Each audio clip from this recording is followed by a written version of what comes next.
What's the millennial question? Apparently, millennials as a generation, which is a group of people who were born approximately 1984 and after, are tough to manage. And they're accused of being entitled and narcissistic and self-interested, unfocused, lazy. But entitled is the big one. And because they confound leadership so much, what's happening is leaders are asking the millennials, what do you want? And millennials are saying, we want to work in a place with purpose, love that. We want to make an impact, you know, whatever that means. We want free food and beanbags. And so somebody articulates some sort of purpose, there's lots of free food and there's beanbags, and yet for some reason they're still not happy. And that's because they're missing, there's a missing piece. What I've learned is that I can break it down into 4 pieces, right? There are four things, 4 characteristics. One is parenting, the other one is technology, the third is impatience, and the fourth is environment. The generation that we call the millennials, too many of them grew up subject to, not my words, failed parenting strategies, you know, where, for example, they were told that they were special all the time. They were told that they could have anything they want in life, just because they want it, right? They were told, some of them got into honors classes, not because they deserved it, but because their parents complained. And some of them got A's, not because they earned them, but because the teachers didn't want to deal with the parents. Some kids got participation medals. You got a medal for coming in last, right? Which the science we know is pretty clear, which is it devalues the medal and the reward for those who actually work hard. And it actually makes the person who comes in last feel embarrassed because they know they didn't deserve it. So it actually makes them feel worse, right? So you take this group of people, and they graduate school, and they get a job, and they're thrust into the real world, and in an instant, they find out they're not special, their moms can't get them a promotion, that you get nothing for coming in last, and by the way, you can't just have it because you want it, right? And in an instant, their entire self-image is shattered. And so you have an entire generation that's growing up with lower self-esteem than previous generations. The other problem, to compound it, is we're growing up in a Facebook, Instagram world. In other words, we're good at putting filters on things. We're good at showing people that life is amazing even though I'm depressed, right? And so everybody sounds tough, and everybody sounds like they got it all figured out. And the reality is there's very little toughness, and most people don't have it figured out. And so when the more senior people say, well, what should we do? They sound like, this is what you got to do. And they have no clue. Right? So you have an entire generation growing up with lower self-esteem than previous generations, right? Through no fault of their own. Through no fault of their own, right? They were dealt a bad hand, right? Now let's add in technology. We know that engagement with social media and our cell phones releases a chemical called dopamine. That's why when you get a text, it feels good. Right? So, you know, we've all had it where you're feeling a little bit down or feeling a bit lonely. And so you send out 10 texts to 10 friends, you know, hi, hi, hi, hi, hi. Because it feels good when you get a response. Right? Right? It's why we count the likes. It's why we go back 10 times to see if my Instagram is growing slower, did I do something wrong? Do they not like me anymore? Right? The trauma for young kids to be unfriended, right? Because we know when you get it, you get a hit of dopamine, which feels good. It's why we like it. It's why we keep going back to it. Dopamine is the exact same chemical that makes us feel good when we smoke, when we drink, and when we gamble. In other words, it's highly, highly addictive, right? We have age restrictions on smoking, gambling, and alcohol, and we have no age restrictions on social media and cell phones, which is the equivalent of opening up the liquor cabinet and saying to our teenagers, hey, by the way, this adolescence thing, if it gets you down. But that's basically what's happening. That's basically what's happening, right? That's basically what happened. You have an entire generation that has access to an addictive, numbing chemical called dopamine through social media and cell phones as they're going through the high stress of adolescence. Why is this important? Almost every alcoholic discovered alcohol when they were teenagers. When we're very, very young, the only approval we need is the approval of our parents. And as we go through adolescence, we make this transition where we now need the approval of our peers. Very frustrating for our parents, very important for us. It allows us to acculturate outside of our immediate families into the broader tribe, right? It's a highly, highly stressful and anxious period of our lives, and we're supposed to learn to rely on our friends. Some people, quite by accident, discover alcohol and numbing effects of dopamine to help them cope with the stresses and anxieties of adolescence. Unfortunately, that becomes hardwired in their brains, and for the rest of their lives, when they suffer significant stress, they will not turn to a person, they will turn to the bottle.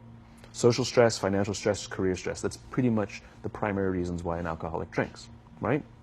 What's happening is, because we're allowing unfettered access to these dopamine-producing devices and media, basically it's becoming hardwired, and what we're seeing is as they grow older, too many kids don't know how to form deep, meaningful relationships. Their words, not mine. They will admit that many of their friendships are superficial. They will admit that their friends, that they don't count on their friends, they don't rely on their friends, they have fun with their friends, but they also know that their friends will cancel on them as something better comes along. Deep, meaningful relationships are not there because they never practice the skill set, and worse, they don't have the coping mechanisms to deal with stress. So when significant stress starts to show up in their lives, they're not turning to a person, they're turning to a device, they're turning to social media, they're turning to these things which offer temporary relief. We know, the science is clear, we know that people who spend more time on Facebook suffer higher rates of depression than people who spend less time on Facebook. Right? These things balanced. Alcohol is not bad, too much alcohol is bad. Gambling is fun, too much gambling is dangerous. Right? There's nothing wrong with social media and cell phones. It's the imbalance. Right? If you're sitting at dinner with your friends and you're texting somebody who's not there, that's a problem. That's an addiction. If you're sitting in a meeting with people you're supposed to be listening to and speaking, and you put your phone on the table, face up or face down, I don't care, that sends a subconscious message to the room that you're just not that important to me right now. Right? That's what happens. And the fact that you cannot put it away is because you are addicted. Right? If you wake up and you check your phone before you say good morning to your girlfriend, boyfriend, or spouse, you have an addiction. And like all addiction, in time, it'll destroy relationships, it'll cost time, and it'll cost money, and it'll make your life worse. Right? So you have a generation growing up with lower self-esteem that doesn't have the coping mechanisms to deal with stress. Right? Now you add in the sense of impatience. Right? They've grown up in a world of instant gratification. You want to buy something, you go on Amazon, it arrives the next day. You want to watch a movie? Log on and watch a movie. You don't check movie times. You want to watch a TV show? Binge. You don't even have to wait week to week to week. Right? I know people who skip seasons just so they can binge at the end of the season. Right? Instant gratification. You want to go on a date? You don't even have to learn how to be like, hey. You don't even have to learn and practice that skill. You don't have to be the uncomfortable one who says yes when you mean no and says no when you mean no, but yes when you... You don't have to swipe right. Bang, I'm a stud. Right? You don't have to learn the social coping mechanisms. Right? Everything you want, you can have instantaneously. Everything you want, instant gratification. Except job satisfaction and strength of relationships, there ain't no app for that. They are slow, meandering, uncomfortable, messy processes. And so I keep meeting these wonderful, fantastic, idealistic, hardworking, smart kids. They've just graduated school. They're in their entry-level job. I sit down with them and I go, how's it going? They go, I think I'm going to quit. I'm like, why? They're like, I'm not making an impact.